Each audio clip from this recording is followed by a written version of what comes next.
성부와 성자 성령의 이름으로 아멘. 하늘을 우러러 사랑을 하느님 아버지 뜻 안에서 스승이신 예수님과 도움이신 성령님과 사랑을 성모님과 성육 요셉 아버지와 성미카엘 대천사와 하늘의 모든 거룩한 천사들과 성인들의 전구를 정하며 기도드립니다. 아버지 뜻 안에서 오늘도 전 세계 아버지께 속한 자녀들이 바치었던 기도와 예물과 희생과 봉헌과 감사와 찬미와 영광과 흠숭 그 모든 것들을 저희 사명이 다 끌어안아 예수님과 어머니 하나 되신 성심을 통해 아버지의 뜻에 봉헌드립니다. 아버지 너그러이 받아주시어 아버지께 속한 자녀들이 드리는 이 예물과 제물과 희생을 그리고 산제물들을 받아주셔서 부디 세상의 모든 죄악으로부터 상처받으시는 아버지의 그 고결하신 그 마음의 상처 부디 위로받으시며 그 상처 하나하나마다 저희가 입맞춤을 드리오니 부디 위로받으시옵소서. 오늘도 예수님과 어머니의 정신과 가르침과 모범과 저희의 것이 되기를 갈망합니다. 그 정신과 모범과 가르침에 용해되어 예수님과 어머니의 분신으로서 그 역할을 저희 사명 가운데 저희가 수행하면서 살아갈 수 있는 은총으로 저희들을 축복하시고 또 세상의 모든 위험가로부터 지켜주시고 보호하시며 또 아버지의 뜻만을 저희 각각의 영혼 가운데서 이루어 주시옵소서. 이 모든 기도 우리 주 예수 그리스도의 이름으로 비나이다. 아멘. 성부와 성자 성령의 이름으로 아멘. 안녕하십니까. 하느님의 뜻 선교의 윤피아 수녀입니다. 자, 오늘 이제 드디어 연중 시기로 들어왔습니다. 연중 1주간 월요일을 맞이해서 오늘 아버지께서 주신 진리의 말씀, 성경 말씀 여러분들과 함께 읽고 학습해 보도록 하겠습니다. 2021년 1월 11일 연중 제1주간 월요일입니다. 제1독서 히브리서 1장 1절에서 6절까지의 말씀입니다. 하느님께서 예전에는 예언자들을 통하여 여러 번에 걸쳐 여러 가지 방식으로 조상들에게 말씀하셨지만 이 마지막 때는 아드님을 통하여 우리에게 말씀하셨습니다. 하느님께서는 아드님을 만물의 상속자로 삼으셨을 뿐만 아니라 그분을 통하여 온 세상을 만들기까지 하셨습니다. 아드님은 하느님 영광의 광채이시며 하느님 본질의 모상으로서 만물을 주님의 강력한 말씀으로 지탱하십니다. 그분께서 죄를 깨끗이 없애신 다음 하늘 높은 곳에 계신 존엄하신 분의 오른쪽에 앉으셨습니다.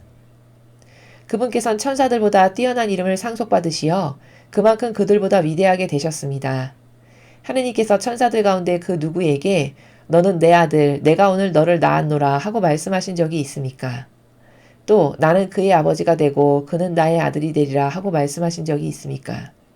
또 맏아드님을 저 세상에 데리고 들어가실 때에는 이렇게 말씀하십니다.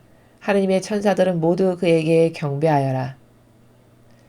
주님의 말씀입니다. 하느님 감사합니다.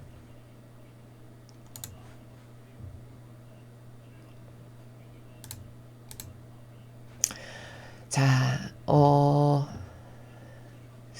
오늘 1독서는 지금 히브리서를 여러분들과 함께 보셨습니다. 자, 이 히브리서를 통해서 우리가 발견할 수 있는 관점은 뭐냐? 지금 히브리서의 저자는 무엇을 얘기하고 있는 거냐면 과연 예수님이 어떤 분이신가에 대해서 성도들에게 전하는 편지글 서간입니다. 자, 그런데 예수님이 어떤 분이신가를 전하는 데 있어서 이 서간의 경우는 조금 오류가 조금씩 발견이 되고 있다라는 것을 제가 이전에 다른 강의에서도 말씀을 드린 적이 있습니다.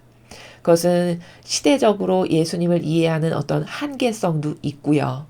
그리고 인간의 아직 이 인간적인 자아나 이 인성이라고 하는 것에 대한 올바른 인식이 부족하던 때였기 때문에 그런 여러 가지 점에서 누룩처럼 작용한 것들 때문에 예수님을 묘사하는데 혹은 다른 신적인 세계를 설명하는 데 있어서 부족함이 조금 있다라는 관점으로 말씀을 드리겠습니다. 자, 위에부터 차근차근히 보시면 하느님께서 예전에는 예언자들을 통하여 여러 번에 걸쳐 여러 가지 방식으로 조상들에게 말씀하셨지만 그렇죠. 구약 시대에 보면 아버지께서 선택하셨던 예언자들, 선견자들을 통해서 그들을 통해서 말씀도 하시고 아버지의 뜻 일도 하셨죠. 이 마지막 때는 아드님을 통하여 우리에게 말씀하셨습니다. 하느님께서는 아드님을 만물의 상속자로 삼으셨을 뿐만 아니라 그분을 통하여 온 세상을 만들기까지 하셨습니다. 자, 이 마지막 때에 대한 인식이 올바르게 있어야 됩니다.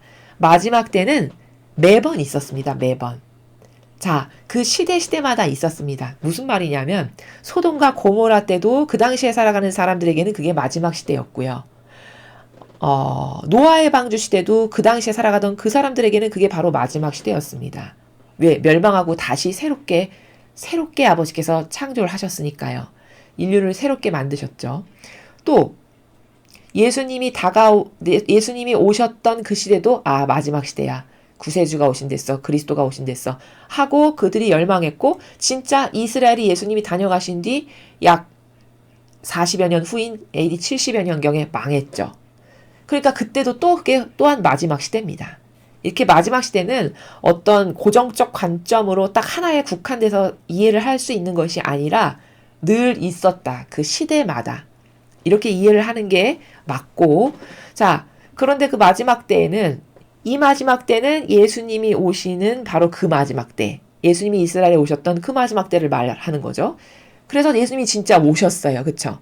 그리고 예수님께서 복음을 선포하고 전하심으로써 예수님을 통하여 우리에게 말씀하셨습니다도 다 이루어졌습니다.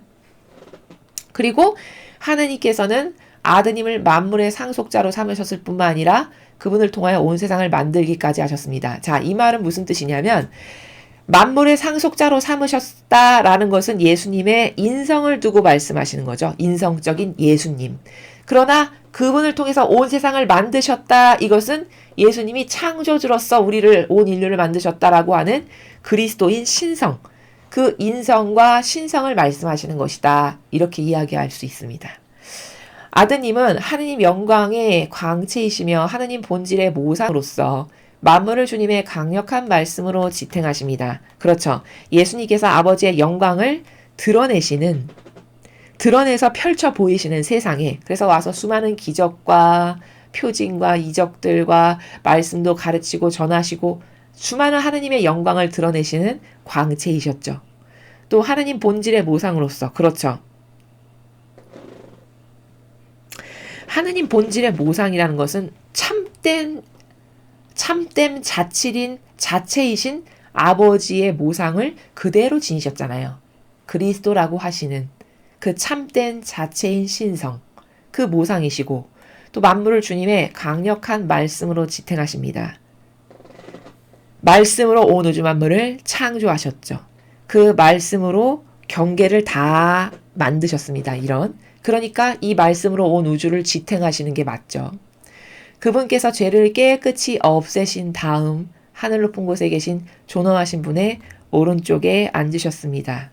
자, 돌아가시고 우리의 죄 때문에 대신 돌아가시고 모든 배상과 보속을 완벽하게 다 하셨으니까 죄를 깨끗하게 하신 거죠.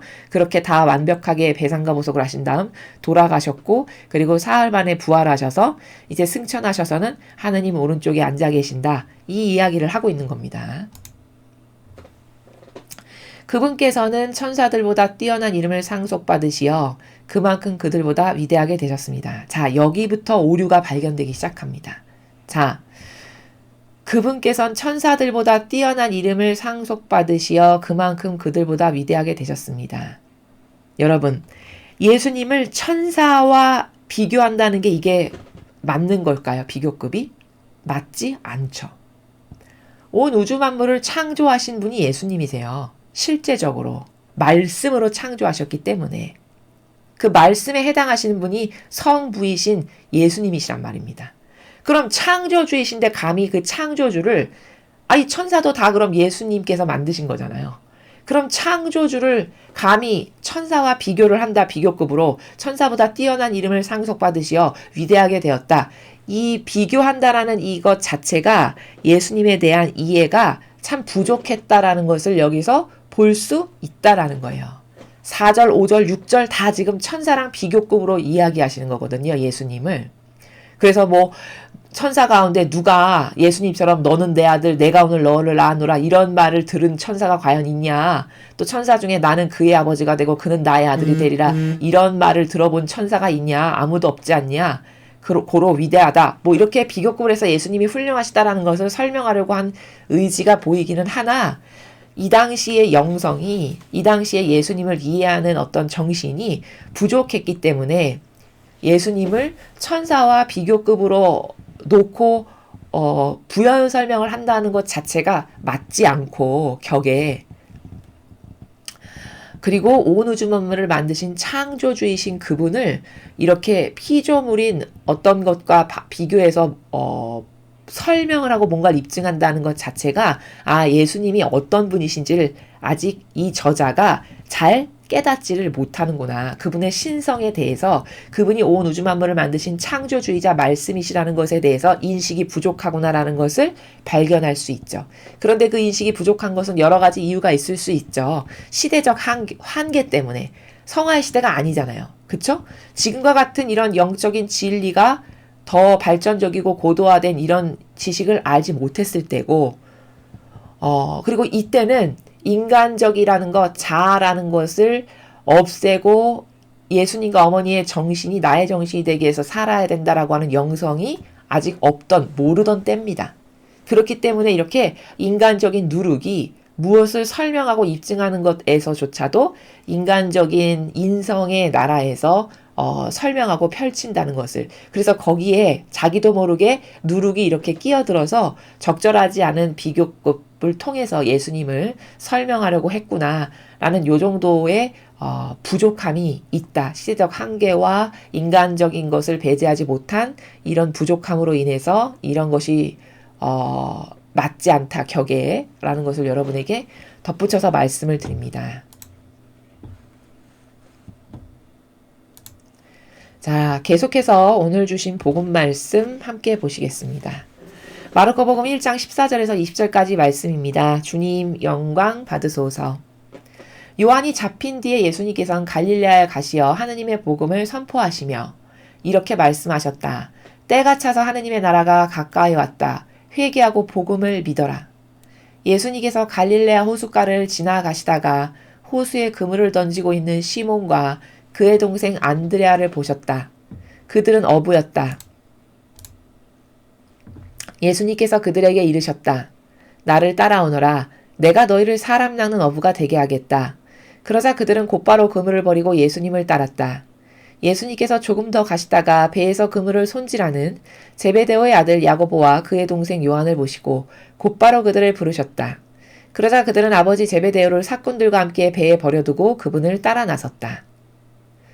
주님의 말씀입니다. 그리스도님 찬미합니다.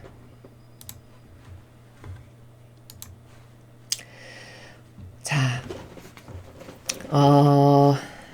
오늘 마르코 복음에서는 괄목할 만한 중요 관점은 이겁니다.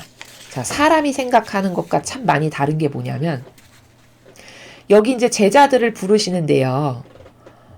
제자들을 뽑으시는데 시몬, 그의 동생 안드레아, 그 다음에 또 조금 더 가시다가 배에서 그물을 손질하는 제베데오의 아들 야고보, 그의 동생 요한. 자, 이렇게 제자들을 어떤 사람들을 부르셨나 보니까 가까운 곳에서 다 제자들을 뽑으시는 것을 알 수 있어요. 가까운 곳에서. 그쵸? 이 가까운 동네잖아요, 다. 그쵸? 그리고 또 아우 형제를 이렇게 부르세요. 형 아우를. 그러니까 예수님의 근방에서 제자들을 다 뽑으시는구나. 라는 것을 우리가 확인할 수 있다라는 겁니다. 그럼 이때만 이랬냐? 아니요. 이게 같은 원리로 구약에도 발견할 수 있는 게 여러분 모세를 보십시오. 하느님께서 모세를 선택하셔가지고 그를 일꾼으로 뽑아서 쓰기 시작하시는데 본격적으로 그에게 협력자요 조력자로 붙여주는 게 다 남이 아니라 가족이에요. 형 아론.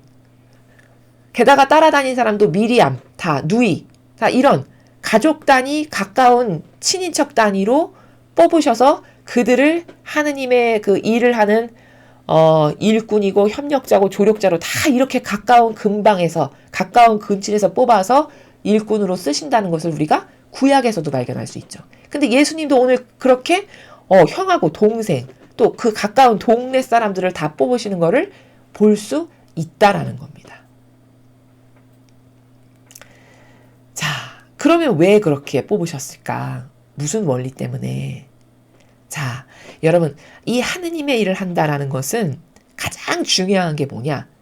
과연 얼마나 하나 될 수 있는가가 가장 중요해요. 이 하느님의 일을 하는 데 있어서 질을 높이려면, 양질의 효용과 가치를 내게 하려면 이 서로서로가 예수님과 아버지의 뜻 안에서 하나 되는 것도 물론 중요하고, 이 서로서로도 아버지의 뜻 안에서 하나 되지 않으면 이게 금방 어그러지고 빠그러지겠죠. 조그만 이유가, 인간적인 이유가 들어와도. 자, 그러면 하나 되기 쉬우려면 뭐 형제, 자매, 가족 이러면 남보다는 하나 되기가 더 쉽죠. 고로 그런 이유에서 이렇게 가까운 근방에서 다 제자들을 뽑으셨음을 우리가 볼 수 있어요. 그래서 형, 아우 이렇게 뽑은 것도 그들은 하나 되기가 훨씬 수월하죠. 아무리 이런 거 있잖아요. 가족이다 하면은 아무리 심하게 치고받고 싸울 때 싸우더라도 그게 칼로 물베기여서 쿨하게 그것 때문에 앙심을 품거나 사사로운 감정을 갖는 것이 남보다는 덜한 이런 장점이 있을 수 있습니다. 근데 그것이 하느님의 일을 하는 데 있어서는 굉장히 중요하다는 거죠. 시너지를 내는 데 있어서. 왜? 여기는 하나 되지 않으면, 아버지의 뜻으로 하나 되지 않으면 절대 안 될 절대성의 공동체가 바로 제자 그룹이에요. 그래서 그런 이유 때문에, 그런 연유 때문에 가까운 근방에서 뽑으셨다라는 것을 우리가 발견할 수 있고, 그리고 아무나 뽑으셨냐? 아니요. 가까운 근방에서 뽑으셨지만 정의로 불타오르는 강한 근성, 이런 사람들만을 뽑으셨다라는 것을 또한 확인하게 돼요. 그러니까 다 어부죠. 여기 보면 다 어부예요. 지금 초반에 뽑는 이 사람들은, 여기는 뭐 나오지 않지만 여기 다 어부잖아요, 지금. 이제 후미에 가서 또 다른 제자들은 다 근데 열성당원, 혁명당원 또 이런 사람들이죠. 그게 다 왜냐? 아버지의 뜻을 행하는 제자, 사도라는 것은요, 하느님의 뜻 안에서 완전히 하나 되는 게 무엇보다도 중요하고요. 그리고 두 번째, 강하지 않으면 금방 배신하고 변절되고 마귀랑 하나 되고 협력하고 타협할까요? 안 할까요? 그렇죠. 넘어가기 가장 쉬운 게 나약이에요. 그러므로 강하면 강할수록 좋습니다. 하나님의 일을 하는 사람이 가지고 있는 기본적인 근성과 속성 중엔 무조건 강한 게 반드시 들어가야 돼요. 구약도 보세요. 다 강한 사람들이에요, 속성이. 모세 보십시오. 어디서 강한 걸 알 수 있냐? 동족을 괴롭히는 걸 보고 참지를 못해서 그의 정의가 끌어올라서 죽여버리죠. 이게 강한 정의가 나오는 거예요. 다윗도 보십시오. 하나님이 그렇게 사랑하셨는데 다윗이 16살 어린 나이에 가서 골리앗을 때려 눕힐 만큼 강하고 용맹했어요. 엘리야도 보십시오. 자기 혼자 남았고 몇백 명의 바알 사제가 있는데 혼자 몇백 명의 바알 사제를 다 상대해서 다 죽여버리죠. 이게 뭘까?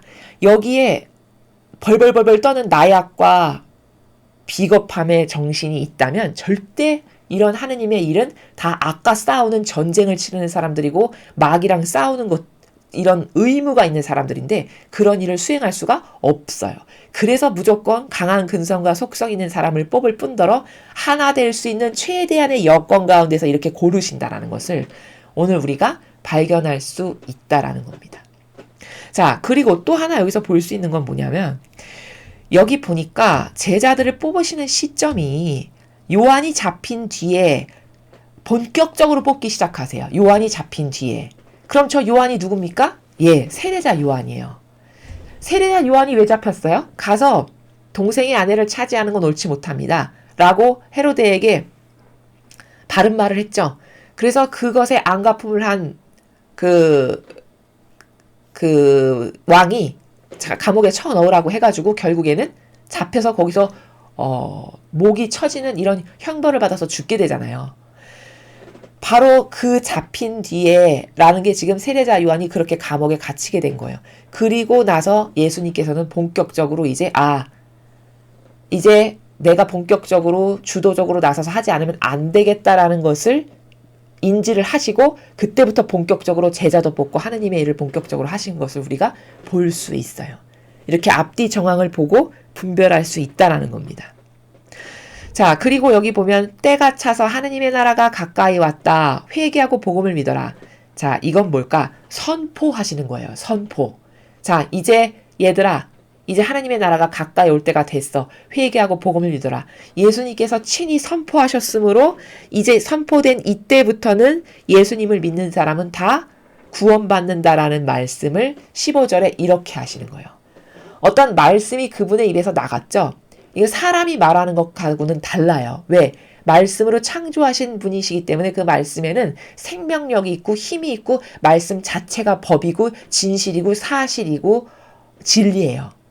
고로 예수님이 말씀하시는 건 다 효력이 있고 그때부터 생명력이 있게 되고 그때부터 거기에 힘이 있고 그걸로 인해서 모든 것이 가늠되고 판가름되는 이런 말씀이라는 거예요.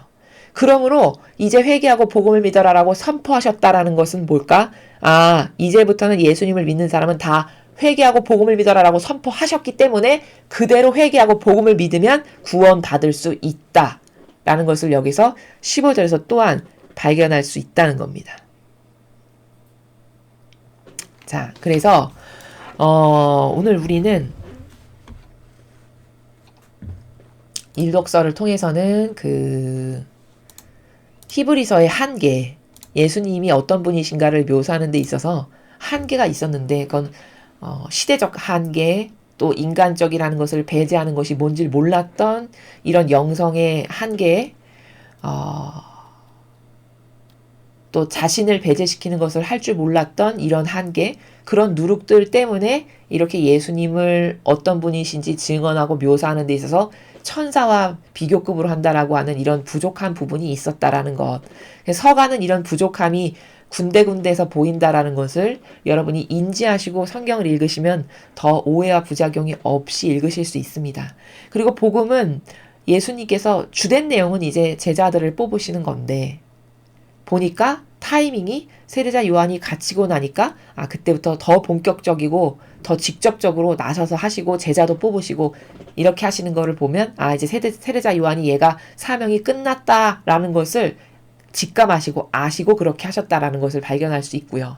그리고 제자들을 뽑으시는 기준을 보니까 근방에서 근동에서 친인척 가까운 그것도 형 아우 이렇게 뽑더라는 거예요. 그 왜 그랬을까라는 것을 발견해 봤을 때 구약도 다 그렇게 가족 단위로 하나님의 사명을 부여해서 행하게 하시죠. 다 가까운 먼 데서 뽑는 게 아니라 다 내 가족 친인척 이런 관계성에서. 그거 왜 그럴까? 그거는 그만큼 그런 친인척의 관계가 하나 되기가 쉽고 아버지 뜻 안에서 또 그렇게만 무조건 뽑으신 게 아니라 그 중에서도 강한 정의로 끌어넘치는 영혼들을 뽑으셨다는 것을 통해서 우리는 하나님의 일꾼은 마귀랑 싸우는 전문가들이 되어야 하기 때문에 그 마귀랑 싸우려면 강한 것은 기본적으로 뒷받침이 돼야 된다는 거예요. 그래서 강한 정의로 들끓어오르는 이런 속성이 있는 사람들을 다 하느님께서는 구약도 일꾼으로 뽑으시고 예수님도 그런 사람들을 제자로 뽑으셨다. 이런 속성적 발견을 오늘 복음을 통해서 하시면 되겠습니다. 이상으로 2021년 1월 11일 연중 제1주간 월요일 복음 해설을 마치겠습니다. 감사합니다.